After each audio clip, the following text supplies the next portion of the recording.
In the day, you would have seen that we already had one discussion around Brexit and GDPR.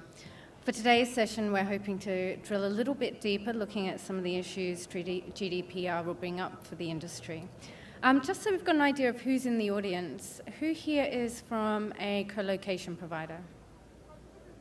Who here is from a service provider? Who here is from an enterprise? Okay. Who here knows about GDPR? Great. We've got a bit of an idea about who we're actually talking to. So, as Hassan said, I'm an analyst for 451 Research. I cover the multi-tenant data center industry. I also cover managed service providers. I cover Europe, so I've been lucky enough to be the go-to analyst for anything GDPR. I happen to write the first report on it, so everybody tends to throw everybody my way when the questions come up. I've also been doing a lot of the conversations around Brexit. A bit more difficult to do conversations around that at the moment. At least GDPR, there's some certainties around it. So that's a little bit about me.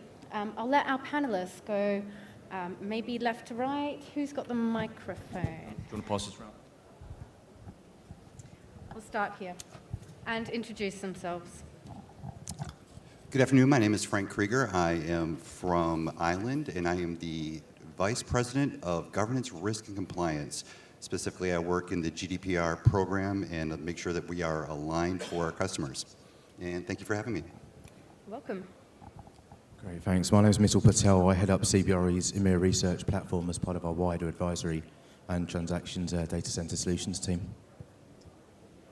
Hi, I'm Adam Levine. I'm the Chief Commercial Officer at Data4. We are a pan-European data center operator with facilities in Milan, Paris, and Luxembourg. Hi, I'm Patrick Lastennet. I'm responsible for business development, financial services, and enterprise for Interaction. At Interaction, we are a pan-European co-location provider with presence pretty much everywhere in Europe. Hello everyone, I'm Mark Bailey. I'm representing Tech UK here today. So I'm on their Data Centre Council. I'm a solicitor at Charles Russell Speechley Solicitors, technology lawyer, so specialise in the application of GDPR to technology and infrastructure businesses. If you hang on to the microphone, Mark, because I'm going to direct the first one at you, but sorry, we've been joking about how long this panel is for. So I was hoping to split this up into a few areas and first sort of drill down into a bit more about GDPR because we do have Mark here. There are areas that I think service providers and colo providers and enterprises know more about than other areas and some definite curveballs as the title suggests. We're also going to look at GDPR preparedness, a bit about demand and Brexit, and also some of the requirements that will come around from a technical viewpoint, and looking at standardization. We're lucky enough to have a panel here where we have not only a lawyer, we have colo providers representing the retail and wholesale side, some that have knowledge about cloud deployments. We have Mattel, who has good knowledge around what we're seeing from a geographic viewpoint, but also some enterprise buying trends, and we have somebody who's also delivering cloud services and other services. So if we start with Mark, what should we really be looking at with GDPR today? I mean, we've had the arguments around sovereignty. People know what personally identifiable information means, but what are some of the things you think some of our audience might be actually missing with GDPR? Thank you, Penny. I hope there's not too much that everyone's missing, but I think that the basic information is out there on GDPR. The timetable is well and truly ticking, but I think in our experience, a lot of people have not really started in earnest on GDPR. So I think the main thing is to sort of really work out where you are in relation to GDPR. Are you a controller of data? Are you a processor, or are you both? If so, what everyone's starting to do, and I think we had a rush of inquiries straight after the summer holiday with everyone waking up thinking, oh my goodness, the clock is ticking. So the first thing all they're doing is trying to actually just discover what data they've got and where in relation to their own businesses, and then they'll probably worry about their customers later. So The first question, I think, is just not to be intimidated by the scale of the task. There is still some time to deal with things, but now's the time to be very, very sharp about what you're doing. So if you haven't started at all, I think immediate action is to get geared up. The main point, really, I think, is to remember that data protection really is, it's as much a measure for the protection of the consumer, like you and us, as it is a measure for you to be able to use the data in your businesses. So you have to understand first, I think, that GDPR is a transparency measure to make sure you're clear as to how you process the data, and then also it's an accountability measure. So what that means in practice is if you're a data center co-location provider, you need to work out what records you've got on your own account, where you are controller. Therefore, that might be things like your marketing database, your employee information, CCTV, access records, and so on. Make sure that you then apply the measures in the regulation, which is to take adequate technical and organisational measures to protect that data, to look at what systems it's in, why you've got it, and whether you've got adequate consents to actually process that data. If you're then a service provider, so I think, Frank, you'll probably come onto this a bit more with Ireland, you may also be a data processor, which means that you are processing data on behalf of a customer or a controller, in which case you have a different set of obligations there, which is effectively to help the controller to comply, but also to maintain those technical standards around what you do so that you're contractually accountable.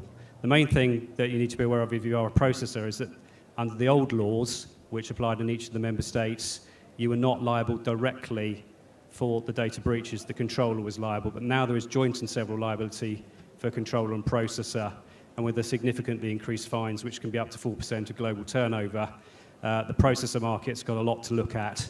And the main obligations there really are assisting controllers to comply by designing services correctly if you're designing cloud-based services, performing the appropriate impact assessments, and making sure that you're baking privacy into the services. That's probably enough from me for now. So that's all very interesting as far as a look at what GDPR will actually mean to, I guess, service providers and enterprises. But if we take that in the notion of the UK, there's some, particular challenges then that are going to come about with GDPR and Brexit, particularly if we look at this whole notion of adequacy, which, the UK has been saying we will have something very adequate to what the EU regulations are going to be. So, Mark, can you just maybe touch on what adequacy could actually mean or couldn't mean, or timelines for it as well? Yeah, sure. This is obviously data is global and therefore has to flow. And the way that the European regulations apply is that you can transfer data across borders if you have an adequate data protection regime. So that means for the whole of Europe, the European Union, that means that has the same law, so it's adequate. And then there are other countries in the world which have signed up to equivalent data protection standards. That is what's called adequacy. So that's the first way, is that countries simply come to an agreement with the European Union that they have equivalent regimes and therefore the data is protected to the same extent wherever it is. If you are not adequate, then you have to adopt other measures such as transfer solutions like model clauses, which a number of you may know about, or comply with certification schemes or standard schemes, of which there are none, I think, at the moment that are fully compliant. So you have to have an alternative data transfer solution. Otherwise, you simply can't transfer the data between boundaries. So the issue that we have in Brexit is that we're going to sign up to GDPR as of May 2018 because we're still a member of the European Union.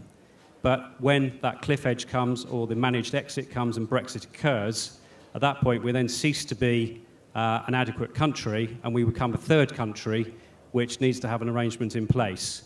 And so that's where an adequacy decision comes into play.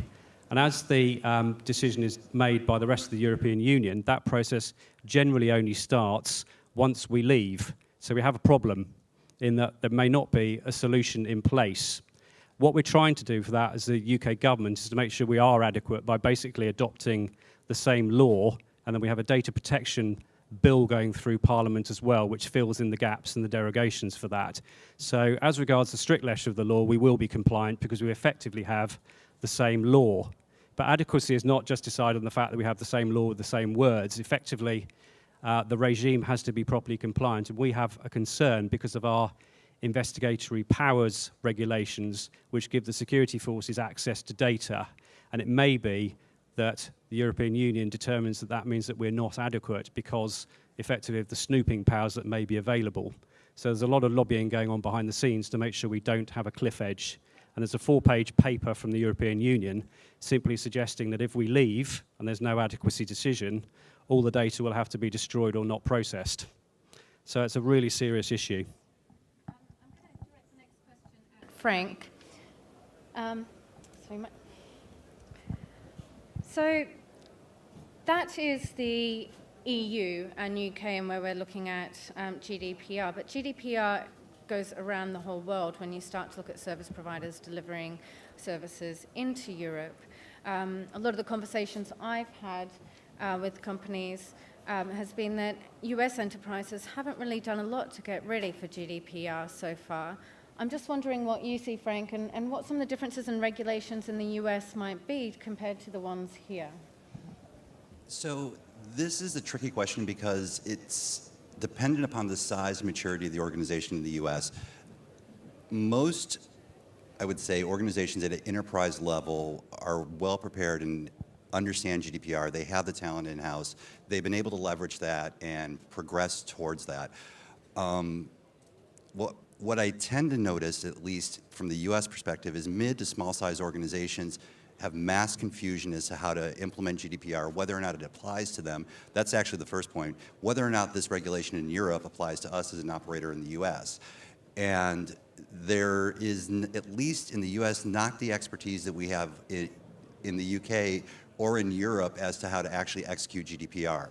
So there's this massive gap that we're seeing from a US perspective on how to actually implement GDPR. The industries that I'm dealing with are taking one of two tacks. Either they are at an enterprise level or a maturity model that allows them to implement the controls necessary for GDPR. But at the same time, if they're not there, what we see is kind of a head in the sand approach where we'll take a wait and see approach, see what happens with the EU, how they're going to enforce this. I'm sure they won't pick us first. That tends to be the answer I hear a lot. They'll pick somebody else first. And we really, at least on our side, on the IaaS and DR side, really strive to educate the customer and bring this conversation up front, especially if they have EU data of any sort. And at least having them acknowledge that this is going to be something that they have to start looking at. It might be, just for the context going forward in this conversation, maybe you can explain a bit more about what Ireland is actually providing as well, because you'll have a bit of a different view. Sure. So Ireland runs data centers globally. We have data centers in the US. We have a data center. We have 2 data centers in the UK, and recently brought up one in Amsterdam, and we have one in Singapore, in Australia. I believe that's right. And what we offer is infrastructure as a service and DR as a service. Those are our primary product lines. But specifically, we try to make sure that the customers that we deal with are in regulated or compliance-oriented industries. So we specifically work around transparency with the customer. To your point earlier about having the controller-processor relationship structured correctly, making sure that they understand as a processor of your data, how are we going to handle that? What are the requirements that we need to understand from you? Because at least from a GDPR perspective, those are a push-down activity. Controllers should be telling the processor how to handle the data. This is how we want you to do it. This is how we want you to operate if there's a breach. Here's the notification process. What if you get a data subject request? How do you handle all of that? Those things have to be determined between the controller processor and those baked in. But again, Ireland specifically works infrastructure and DR. Those are our 2 main product lines. It's interesting, Adam, we sort of had a conversation as well about what some of the different risks being assumed by controllers or different attitudes to risk between controllers and processors are. I'm not sure if you want to pick up a bit more on that. Yeah, I mean, it's just to put it into context, we're a co-location provider, okay? So our position in the GDPR chain is fairly removed. I go back to Mark's point earlier. Other than our own CCTV, badge readers, and it varies from jurisdiction to jurisdiction. But as we're all our sites are in the European Union today, they're fairly low down the list of priorities on the GDPR. We're not managing sensitive customer data. We're not managing personal data. And what we are seeing is, though, we are seeing processors and controllers of data who are our customers, who don't really understand the implications of GDPR, trying to offload some of that risk to operators like ourselves. And I'm sure Patrick's saying the same thing.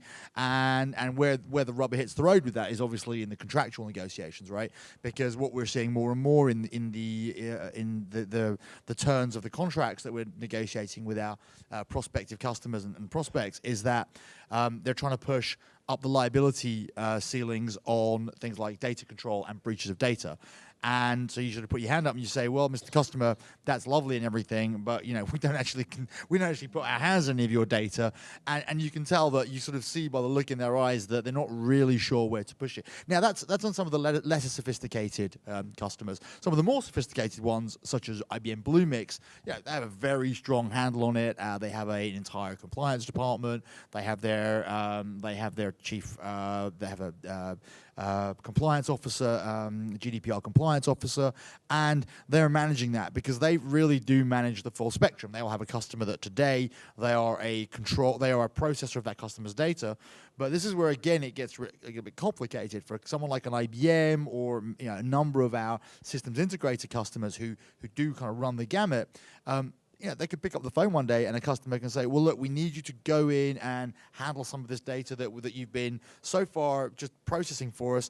And then in that phone call, they're a controller, and then the entire obligations of IBM towards that customer vis-a-vis GDPR pivots in an instant. And so they have to be very, very aware of that. And that's, I'm presenting really the sublime to the ridiculous, the very unsophisticated customer and the very sophisticated customer. And there's really every stripe of levels of sophistication in between that spectrum. So a good opportunity for lawyers then, I guess, to sort of step in and help. Patrick, you work with the financial services community, and in a lot of the conversations I've had, they tend to be the one industry that has already had to meet a lot of regulatory and compliance needs. They have people that are quite well versed internally. I'm just wondering how you're seeing them meet this challenge of GDPR. Yeah, well, I think you're absolutely right, Penny. For financial services, it seems like it's a GDPR equals big opportunity. I mean, first of all, they really have the culture of compliance. They understand the governance aspects. I think they understand that this needs to be treated at board level. And actually, they're in the midst of digital transformation. So GDPR is an opportunity for them. It's almost like a playbook. How do I need to handle personal data in order to do my digital transformation? So, we see a lot of enthusiasm amongst the big banks on towards GDPR. And then a bit more specifically, you've got financial services around, especially the area of payments and cards, which really sit between, financial services and marketing, and where the business value is really around exploiting the personal data. I think a lot of service providers find themselves a little bit at the loss because how can I carry on with my business model if I can't exploit the personal data? And I think we've seen some big card provider positioning themselves to offer compliance as a service. So it's almost like having banking grade infrastructure to process the data. And again, so I think this is a big opportunity for financial services providers. And just to rebound on the point that Adam made about the difference, data controller and data processor, we have to be aware that the big cloud providers have been distributing their compute, all over Europe for the past couple of years, partly driven by Snowden and the data sovereignty, but also for performance reasons. So now for them, they've got this sort of international data transfer aspect on the control. Now it's just a matter of enhancing the tools in order to enable the compliance. And I think the challenge for the enterprise now is the data processors providing full transparency, provide a whole lot of tools, but how do I use all this? How do I? It almost creates a burden on the enterprise to exploit this.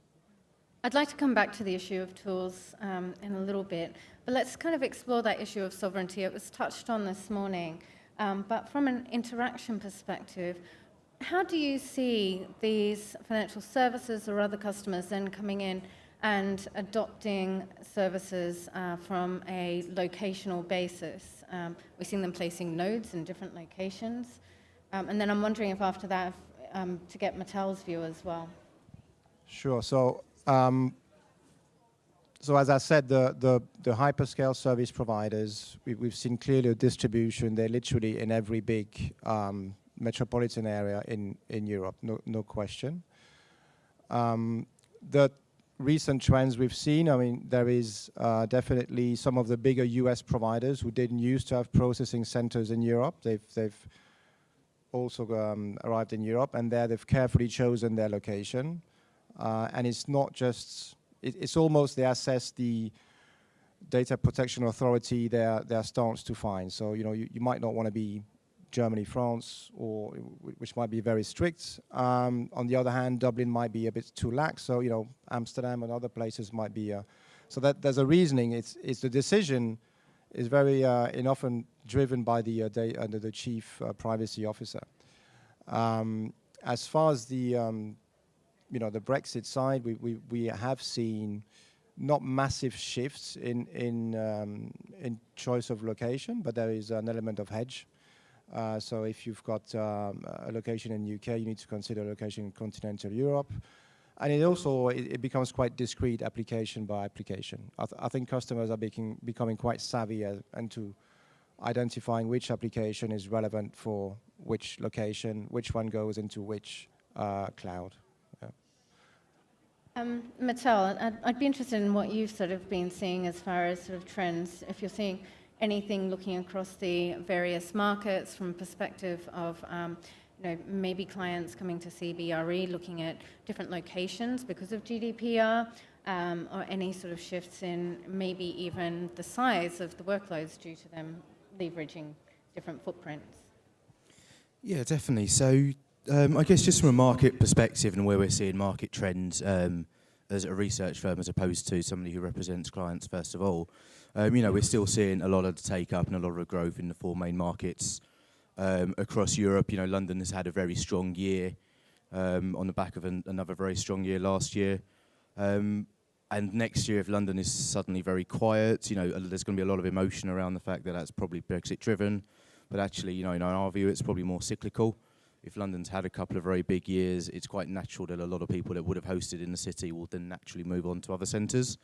So I think we have to remove the emotion a little bit. We're not seeing many clients come to us and say, look, I specifically need to be in X location because of GDPR or Brexit. It can be on the list of things they might look for. And somewhere like a Frankfurt is a good example of a city where it ticks a lot of boxes, and also it ticks a box whereby, you know, the Germans are probably perceived as being slightly more strict with their data protection regulation.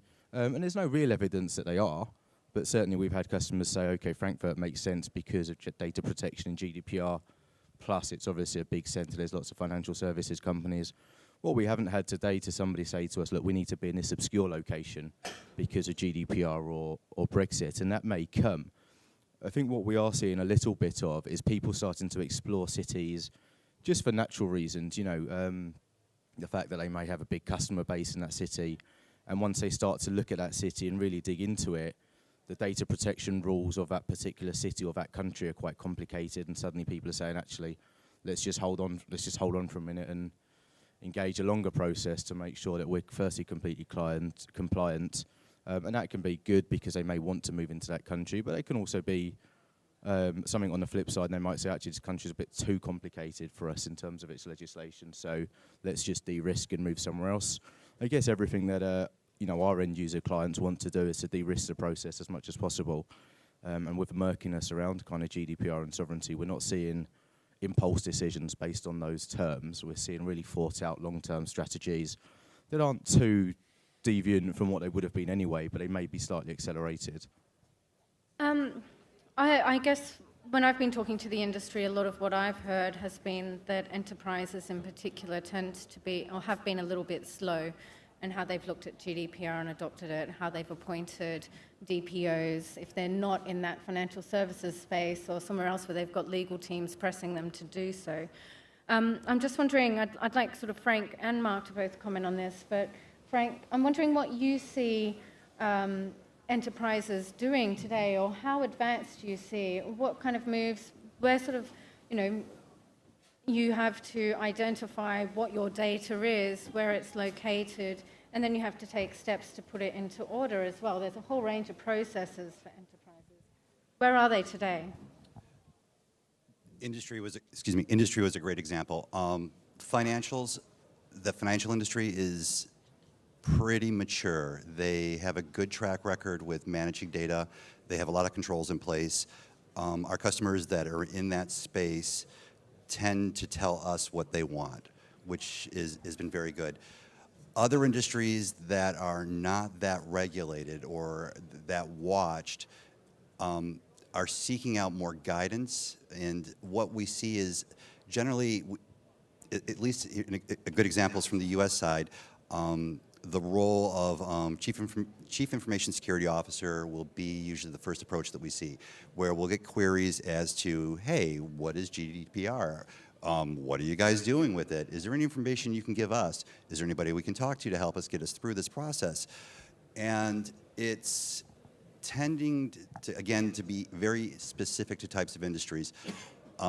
Large organizations, again, at the enterprise level that are not regulated or under a compliance framework tend to have the most difficulty with this, even though they may have, say, risk management, they may have a compliance department as well. They are not familiar with regulations. And one of the things, and I think this comes up a little bit later, is that the way that the U.S. has kind of approached its regulatory system has been in a kind of piecemeal industry fashion, and unless you're exposed to that, unless you've gone through that specific industry's controls, processes, risk management, regulatory pieces, it's something new to most American operations. And what is coming about from that is that, at least from our perspective as infrastructure host and DR host, there is a huge gap in the marketplace for, or at least an opportunity for consulting services around GDPR to help these people get through this process. We can only do so much as a provider to help them. As the processor role is, at least we can define that, we can help them understand how to go through that, but this is very problematic for a lot of organizations that have never been regulated. And I think that's the big piece here, is that this is a regulation, and most U.S. companies are not under a regulation. We definitely see plenty of organizations today as well that I've spoken with that say some of their information that needs to be regulated still sits on paper documents, for example, and it's not even digitized today. So there's some of the challenges enterprises are facing. I definitely see service providers upping the stakes and adding consulting services. I think it's just about where you get those and how you actually find those skills. They're short on the ground today. Mark, from the UK kind of perspective, how prepared are enterprises? Thanks, Penny. I think piecemeal is probably the word. We've been quite surprised in terms of the instructions that we've had, that a lot of people are trying to do a lot themselves, which I think is very good. So people are trying to work out what they know about their own enterprise, but individual sectors are taking things very differently. So, for example, charities is taking a very data-led approach, as you would expect. Some of them are simply taking a 3-year rule on their data and saying anything or anyone I haven't interacted with for 3 years, I'm going to delete their data. And they're finding they're probably losing half their donors, quite literally, on that front. That's a sort of data-led approach. Retail has been very, very interesting because they're obviously focused very much on the customer again, and therefore they're taking a more data-led approach to the data protection. So they're looking at their data sets, working out how they can communicate with their customers and whether they've got the right consents, and trying to avoid fines at the moment, because a number of people have punched out to their customers to try and work out whether they have the right consents, but merely by communicating with the clients where they haven't got those consents, they're getting fined, which is a bit of a harsh problem. But they're being quite sophisticated, I think, now, the bigger ones, because they're looking, for example, to say, I'm not going to go big bang. Am I going to be one of the first organisations to go out to my customers and get their consents back, or am I going to be one of the last ones, and we're going to take a risk on consent fatigue, which is a term that's starting to come out. So they're very much focused around their customers, so their compliance is customer focused. On the opposite end is obviously IT services and people industries, where it's either a sort of technology-led approach, or it's a process or a business process-led approach. And those ones are a little bit more hardcore, I think, where we've got this transitional period where services are running and will continue to run, but they won't have been sort of GDPR proofed. So an awful lot of software systems, software as a service, for example, they'll be running now, but if you want to buy that in May 2018, you may not have all the necessary privacy impact assessments and the sort of paperwork behind the scenes. So those organizations, I think, are having to work very hard to engage with their customers to say, what are the measures that I am taking as your data processor? As you said, Frank, the customer has to engage in that process to say, what do I need from you? And then each party has to be very clear about what it does not do as well. So there's a proper sort of data mapping, responsibility mapping exercise. And I think that's one thing where the hyperscale providers have done a very, very good job. And we're seeing people starting to sort of grope towards having responsibility statements in their contracts, or re-engineering their sales processes or their architecture processes to comply. But those businesses are seeing it very much as an opportunity to present their businesses as compliant. And there's a massive, I think for them, a massive sales opportunity. I'd like to ask each of you, well, at least Patrick and Adam to start with, what they have had to do within their businesses, or what kind of role they've seen that they play when it comes to GDPR, and be that in educating customers, and whether they've seen much difference in RFPs. Are the conversations now different? Mattel, I'm going to do this so we can pass the microphone down this way. Mattel, I'd like you to also answer up on the RFP thing. Are we seeing much of a difference in requests? And then, of course, we're going to get quite a different kind of response from Frank when we come to the service provider, because we've got a different customer base. You want to start, Patrick? Yeah. So I think I'm going back to the point where there is a risk. Obviously, there's a risk element. So GDPR introduces new risks. So that can translate into potentially new clauses or requirement for us to accept more liability. But once you've established this, I think there's still we've identified really an opportunity to start addressing this. These issues for customers, and we had a reflection around this concept of being a trustee, or data trustee. Like, it's a little bit like what Microsoft set up in Germany.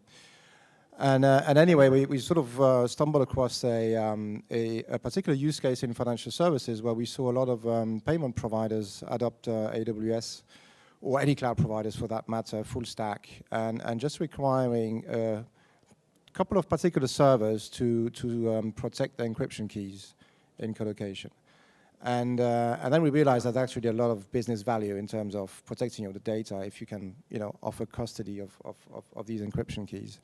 And that's an idea which has resonated with quite a few customers, and we're going to start piloting actually in the next few weeks, whereby we will act as a key guardian, so to speak, for those customers. So it's typically a little step in the value chain, but it's not far much different from managing servers to actually, or switches to connect to the cloud, which resonates in terms of security. Because I think the issue for these enterprises is, yes, you got all the hyperscales who offer all these features and transparency, but to manage the whole thing is difficult. And if you can position yourself as de-risking their business, I think that's beneficial.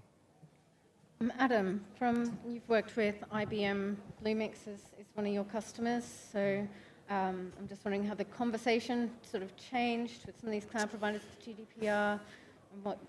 I mean, we've heard it from other panel providers as well. The other panel guys as well. The providers, certainly on the cloud side, not just Bluemix, have been very diligent about creating availability zones all over Europe, and what that does is that creates opportunities for them. GDPR creates opportunities for them because enterprises before that may have been happy outsourcing to pure players like Interaction or ourselves are now looking at that and wondering whether they've got the in-house capacity, bandwidth, or just the desire to deal with that, ability to deal with that headache. So it does create opportunity for the cloud guys. From a pure player perspective, what we've seen, and as somebody that doesn't have a presence in the UK, what we've seen is that there is now, I'm not saying there's like this huge rush to Europe or to leave the UK, because there isn't, and that would be false.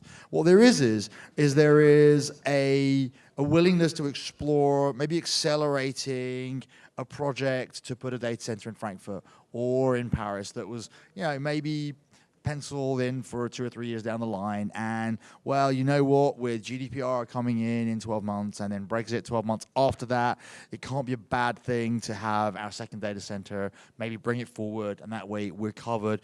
Do we look at maybe inverting our primary and secondary, from UK to mainland, and the other way around? So what we're not seeing. I think we're seeing a fairly grown up and methodical approach to this certainly by mature companies, and but it is starting to seep through in terms of RFPs. We have started to see some geographically agnostic RFPs come to the market for data center space, and they're looking at things like. In the matrix of decision making, power pricing, ease of doing business, and that feeds into Brexit, GDPR, and all those types of things. Are they looking at? Are they interested about European ownership of companies that might be providing the data center space, and are they also interested in that? Limiting the number of providers they might be working for, or providers working through partnerships to be able to on-ramp into new markets? You know what they always say? You should never ask yes/no answers. I'll never ask questions with yes/no answers. No. We're just not seeing that. Mattel, what is CBRE finding? Because you must get sort of requests from a number of sectors, not only the cloud sector, but the enterprise sector, looking across the whole of Europe. Yeah, so we work with cloud company regularly and a couple of network companies very regularly, and then different types of enterprise companies across different sectors, more on kind of one-off transactions.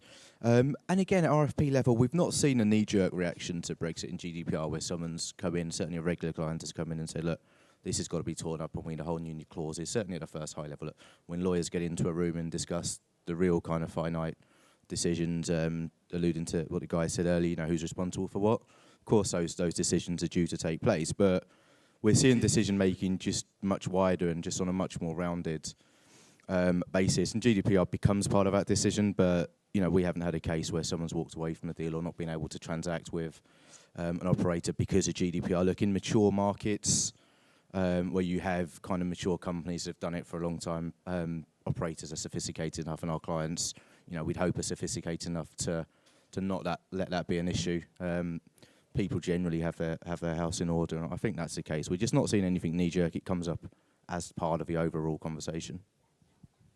Frank, when we're looking at Ireland, you must have had to make concessions yourself as a service provider, so I'm interested in what you've had to do to meet customer requirements for GDPR. Maybe it's building out more data center space, maybe it's looking at on-ramping into Europe, maybe it's even a service provider's own internal skills you've had to boost.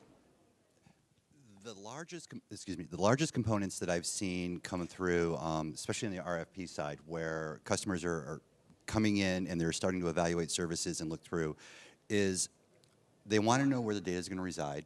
They want to know specifically who's going to touch that data. They want to see the controls in place at this level, and they want to know that that's auditable by them, to not just me saying, oh yeah, everything's passed and everything's great. They actually would like to see the data. But strangely, there's two elements that I'm catching a lot of on the cloud services side, and those are risk management. It used to be, prior to GDPR, risk management was an evaluation of my risk management process. And now it goes a level below me. So to the data center side, for colo examples, they would like to see my risk management treatment of that particular vendor. So they're looking at the chain much further down than it used to be. That is one of the larger components that I'm starting to see, and a lot more due diligence on the front end, as opposed to, well, it looks like you guys have a great risk management process, and do you have your certification? Yep, 27001, good to go. Those checkboxes are not checkboxes anymore. They're actually becoming more of an auditable point throughout the entire process. So that is probably the larger of the components. And the second one is, to the point that was brought up a little bit earlier, regionalization and who's touching my data has become more and more important throughout this whole process. It's not acceptable for an employee in this region to see this data, and we need to make sure that that's segmented in such a way that it never occurs. Or to the point, contractually, if we have to do something like that, we need to start formulating the contract so that you understand clearly that this employee in this location may actually see something. And if that does occur, we have remedies in place to do so. But from an RFP perspective, definitely risk has become a much bigger component of my day-to-day activities. And my management of my vendors below me has become even a much more rigorous activity now. Interesting. So I guess at the end, that sort of activity leads to higher margin services. It tends to. Yeah. And more work, yeah. I spend a lot more time, and I mean, the compliance team that we have at Island spends a ton of time doing management of any services or operations that are not under our direct control, because the customers, at least, they're not making demands around GDPR, but what they are starting to do, is, as I keep mentioning, is explain to us how your risk management systems are working. Explain to us how you're managing these people that are providing you services, and how do we know that we can trust you with our data, because I want to be able to see you're trusting these people here. So there's, again, that, as I mentioned before, there's this push-down chain that's occurring. GDPR is really causing a push-down chain to happen where controller to processor, processor to the processors below them, below them, below them, and you have to show the chain up all the way to the top again because risk management demands so. So GDPR and risk are very heavily tied, and that's causing a tremendous amount of time and effort in the compliance and risk and governance space for organizations. Mark, I'm aware you might need to duck out quite soon. You're okay? 5.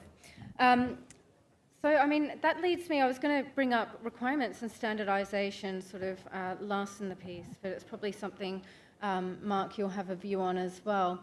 I've heard from some service providers in the industry, across Europe, saying that they've been working with their local DPAs that issue the guidelines, or to issue their own guidelines, and with the view of maybe having these one day be enshrined in some kind of certification, or at least best practice on a national level. I'm just wondering if you've had many conversations around that from a Tech UK perspective here in the UK as well.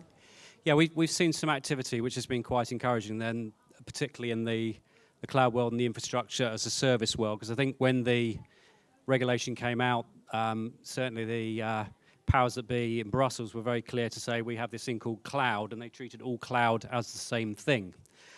Whereas it's becoming much more, we're an infrastructure provider, we're a SaaS provider, etc., and that's a very welcome change in the market.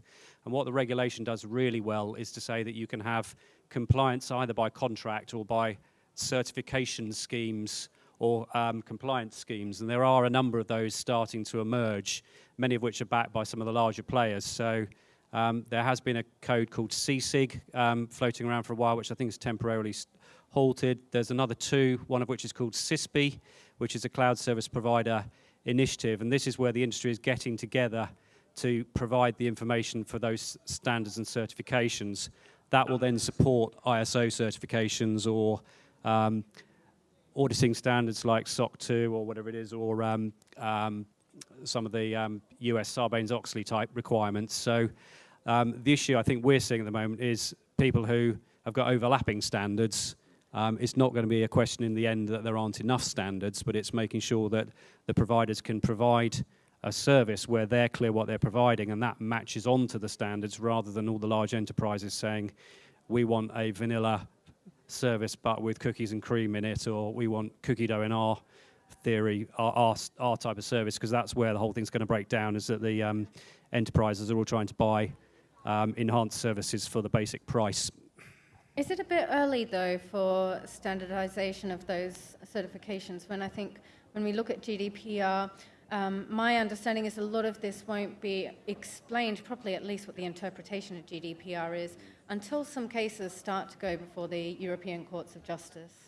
Well, I think for the IT community, probably it is the right time, because they've got to. There's a very long adoption standard for those to become actually official, and I guess the industry should be sorting itself out and determining the standards before other people determine them for them, who are in a lesser position to actually be able to determine what is the right way of doing it. And if the industry is well prepared and organised and prepared to collaborate on the bits they can collaborate on and compete on the bits they can compete on, that's a healthy market to me.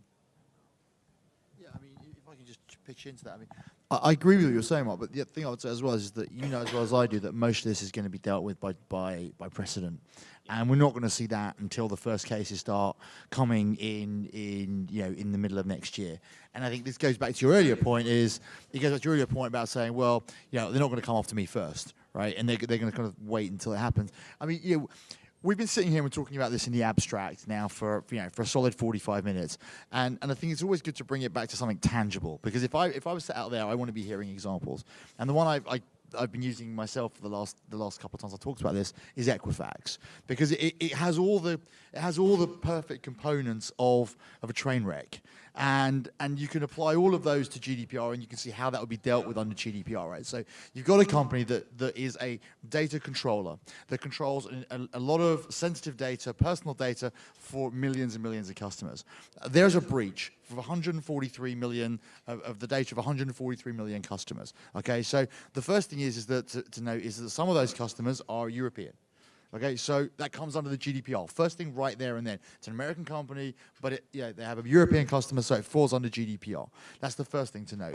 The second thing to note is that it took them 40 days to report this breach to the Data Protection Authority in the US. Now, under GDPR, they've got 72 hours to report that to the Data Protection Authority in Europe. So they're way in breach of that one, right? Which leaves them open to a 4% fine on worldwide revenue. Equifax's worldwide revenue last year was just over $3 billion, and the fine would have been up to $129 million. Now, we're going to find out really how serious and how much teeth this thing has got when that happens after May of next year, and we start seeing how serious the EU is about pursuing these to the full letter of the regulations. But there are other curveballs as well. There's the Schrems case, for example, that's still going through the courts. There's going to be other regulatory challenges. And also, what about industry regulations? If we look at the financial services industry, they might have some regulations that are in competition with GDPR. So there's going to be, I'm not sure if you guys have a comment on that. Just on your point a moment ago, about kind of it's going to be example by case, really. What we don't have, and where a lot of the issues will come, we've got an example of Equifax, but what we don't have is a list whereby we have every operator in Europe, we have interaction, we have data for, we have islands, we have a list of their customers, we have a tick box which says, for this customer you're a controller, for this customer you're a controller and a processor. And those murky waters are for us where, so many people are having the issues, and I think it's going to catch a lot of people out. I don't think a lot of people realise where they sit, not just as a company basis, but on a customer basis, and that's going to catch a lot of people out. Final comment from me, but I think the thing is that we can't despair. We've got to be optimistic. There's an awful lot you can do. Every single part of the regulation's got lots and lots of questions which will come out in guidance, but you can do an awful lot at the moment. I think where Adam's absolutely right is that the first big one is going to cause everyone to absolutely start to look at it properly, but there's an awful lot you can do at the moment, which is well beyond theory. So do what you can now, and the regulators will definitely take a view of that, because if you started and you're doing things in earnest, then that's going to be a factor in your favour. If you just stand here saying, I'm going to wait for the first one and then respond, then you are going to be that 4% fine. So. I realise we've got about 10 minutes left, so I just want to see if we've got any questions from the audience. If not, we've still got plenty up here. Walk of shame. I agree with a lot of what you've been saying, especially about the industries that are heavily regulated at the moment. I work for, or alongside Fusion, down at Tower Bridge, who are a GDPR consultancy company, so that we are having opportunities out there.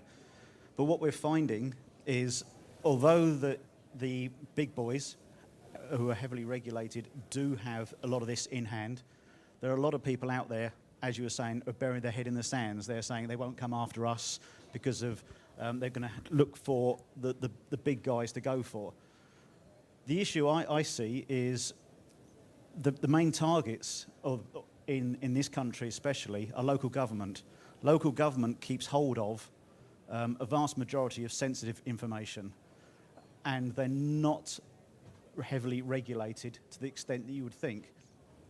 Most IT companies who deal with anything to do with government or large organisations, they would at the very minimum have ISO 27001, they'd have cyber securities.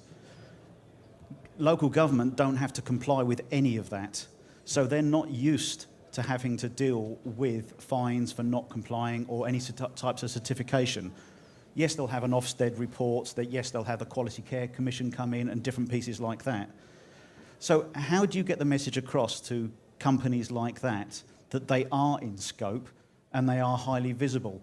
I mean, they are government departments. The Information Commissioner's Office can come in at any time to review them. So these are the high-risk people, and these are the people that are going to be moving into your data centres as cloud becomes more of an option for them. So you're taking on high-risk people.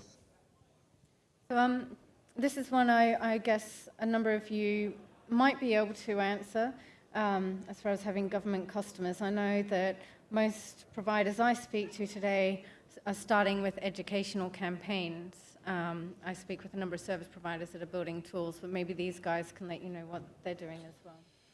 I think the first thing that springs to mind is the stick is not necessarily just the fine, is also the reputational damage.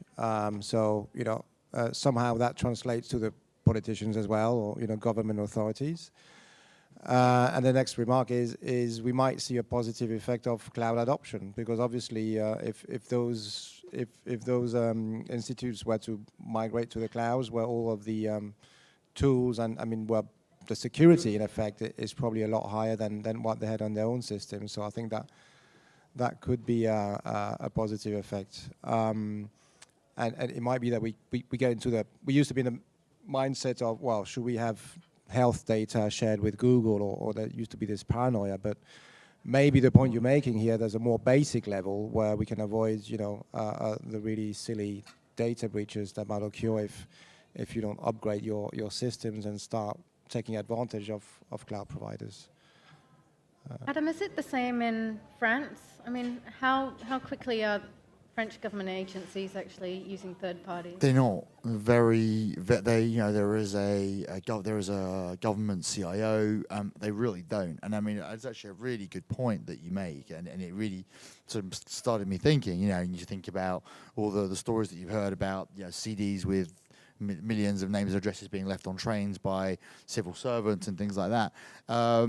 My first reaction is that probably the only way you do get around it is by outsourcing everything in government to third parties, and making it worthwhile for those parties to take on that risk, because that's a big risk to be taking on. And if they're going to be taking it on, then they're going to ensure that every person, every entity touching the data down the chain is going to be compliant, because the risks are there, the fines are there. But you're absolutely right, and it's a very good point. And you bring up the point of France.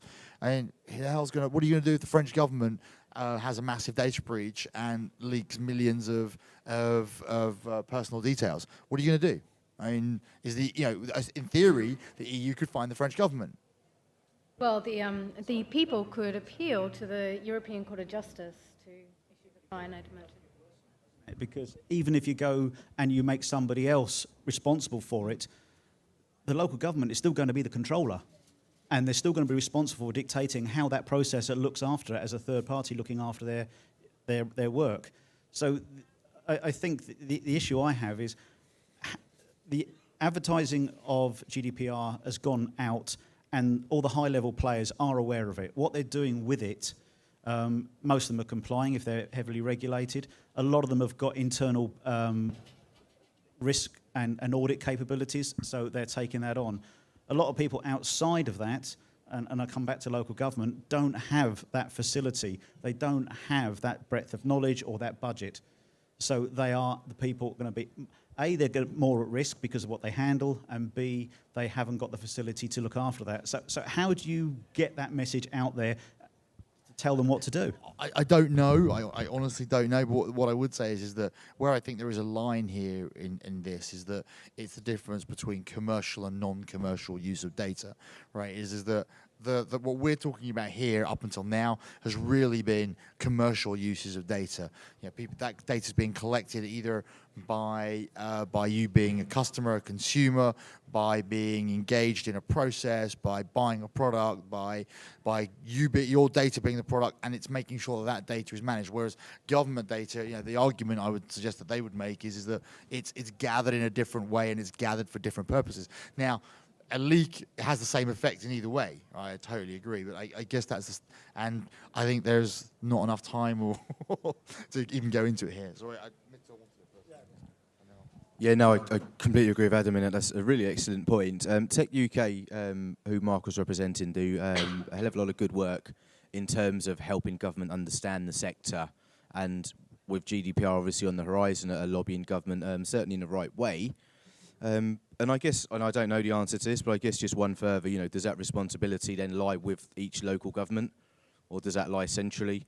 If it lies centrally, perhaps it's easier to package it up under the sort of Crown hosting framework and to outsource information services under that sort of framework which exists. But then if it exists more at a local government and each local government is then tasked individually, I think that becomes a really interesting question. And if you look at outsourcing, you know, government in Lincoln, I don't believe there's a whole lot of data centres in Lincoln you could outsource to. It brings in a whole kind of edge conversation. I don't know the answers, but actually there's a lot that comes off that. I'd love to follow up. It'll be interesting. I've had my data taken from my local government, all my census data apparently. Had that happened at a time of GDPR, then I guess there would have been some people to actually contest that and see what that actually means. Do we have time for one more question, possibly in the audience? Yep. Any more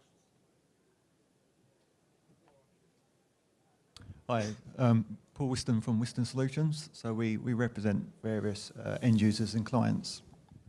One of the main things is their consent, people's consent for GDPR, and they consented for data to be used in a certain way. What then stops anyone manipulating that data? Do you have to get re-consent, or how are you going to track down those people? Well, that's part of the GDPR. I mean, that's what it does. It's handing back the power to the individual. So even if you consent for use of that data, you can withdraw consent, and that's one of the big evolutions of GDPR from the old European regulation. Is that the whole point of it, the main point of it, is to give individuals power back over their own data against corporates who in the past have just been able, with the deeper pockets, have been able to ride roughshod over it. So it's there that, for exactly that purpose that you just mentioned, you consent to your data being used. It's used for a purpose you don't like, or you change your mind. You can withdraw that consent, and that data, you have then the right to be forgotten and the right to have that data be destroyed. Now you then get into a whole nother story about how do you destroy it off backups and secondaries, and after it's been disseminated 1,000 times. But in theory, that's the whole point of it. I think that's one for Ireland, actually. Frank, I mean, this whole notion of the individual being able to transport their data, have portability of the data, and erase the data, and that throws up a huge amount of challenges for service providers and enterprises. I'd just quickly like to know what you're doing, because I know a lot of service providers are developing tools, automation. The list is quite long. From Island's perspective, we have spent a tremendous amount of effort over the last year, specifically in development, to get the tools necessary to specifically data portability, which is one of the requirements as well. The data has to be able to be exported in a fashion that I can give to somebody else, and they can then take that data and utilize it. This is something new for a majority of IT functions, which operate in a proprietary fashion for the most part. But I believe what you're going to start to see especially is lots of tooling coming around. And around that, lots of SaaS offerings, software as a service type offerings that will help you achieve those type of results, almost like connectors that will do the bridging for you. But for Island, the big portion has absolutely been working on tools, working on making sure that we can export, find, locate, destroy data at a much more finite scale than we've ever had to work at before. And prior to that, if we had, say, a customer or a client come in and leave, it was acceptable to purge that data within a 30-day period. Now we need to be much more granular with that and be able to show, and this is something that's important in GDPR as well, I need to be able to demonstrate that the data has been destroyed. So destroying the data is not good enough. I have to have a trail of the destruction associated with the data. So lots of people think, well, if a data subject is requesting destruction, then I remove everything for that data subject throughout my entire system. They're gone. Everything looks great. Yes, that is exactly what you're supposed to do, but we still have to be able to prove that we did it in a fashion. So we're generating a tremendous amount of logging. This has been one of the big pieces as well, is having to put in a large infrastructure just to manage logging, which we had never had to do at this level before. So I think you're going to start to see a lot of the industry moving that direction. Storage is going to become a large component of this. Patrick, did you want to have the last word on that before we... No, I was just wondering if Frank saw like new technologies like around digital identity and blockchains and things like that. Is that just just a dream, or are you seeing some concrete, tangible use cases and implementation of this? Because that could, if you essentially gives the power back to the individual in terms of controlling their data. Who becomes the processor? The data. Well, you the data owner who. Yeah, I'm not quite sure, but we see a lot of activity around this. I don't know. Pardon me. So blockchain's a great example. I'm a huge advocate. I actually think blockchain is a great technology, but that's not going to happen until we see finance utilize blockchain. It's that whole structure of an industry needs to take it, standardize it, and then we ourselves in the remaining industries will take that technology and bring it down to ourselves. But I absolutely see us moving towards blockchain. It is going to come out of finance first, definitely. Okay, thank you guys. I think we're out of time. And thanks Penny and the panelists for your insights into GDPR, very interesting. And that's the end of the session. I think there's one more session happening if you can get into it, in Hall 1. Applause.